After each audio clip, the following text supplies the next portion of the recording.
Genesis 29. Jacob marries Leah and Rachel. Then Jacob went on his journey and came to the land of the people of the east. As he looked, he saw a well in the field, and behold, 3 flocks of sheep lying beside it. For out of that well the flocks were watered.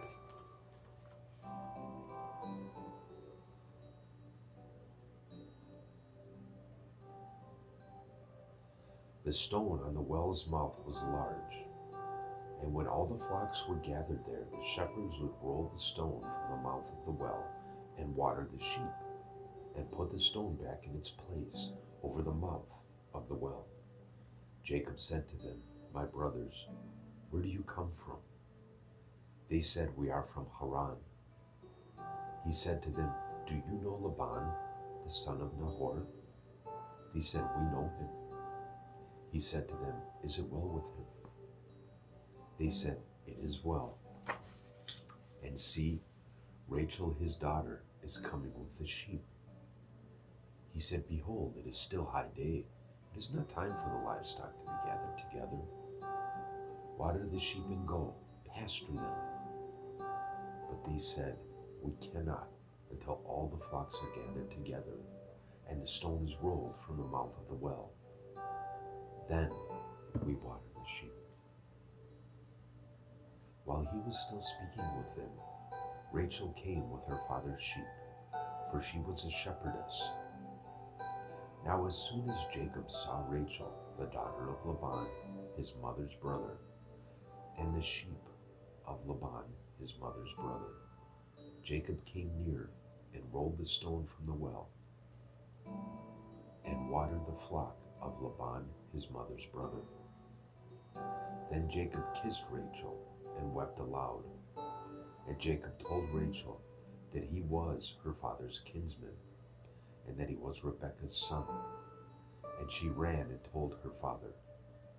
As soon as Laban heard the news about Jacob, his sister's son, he ran to meet him and embraced him and kissed him and brought him to his house. Jacob told Laban all these things. And Laban said to him, "Surely you are my bone and my flesh." And he stayed with him a month. Then Laban said to Jacob, "Because you are my kinsman, should you therefore serve me for nothing? Tell me, what shall your wages be?" Now Laban had 2 daughters. The name of the other was Leah, and the name of the younger was Rachel. Leah's eyes were weak, but Rachel was beautiful in form and appearance. Jacob loved Rachel, and he said, "I will serve you 7 years for your younger daughter Rachel." Laban said, "It is better that I give her to you than that I should give her to any other man. Stay with me." So Jacob served 7 years for Rachel, and they seemed to him but a few days, because of the love he had for her. Then Jacob said to Laban, "Give me my wife, that I may go into her, for my time is completed." So Laban gathered together all the people of the place and made a feast. But in the evening he took his daughter Leah and brought her to Jacob, and he went in to her. Laban gave his female servant Zilpah to his daughter Leah to be her servant. And in the morning, behold, it was Leah.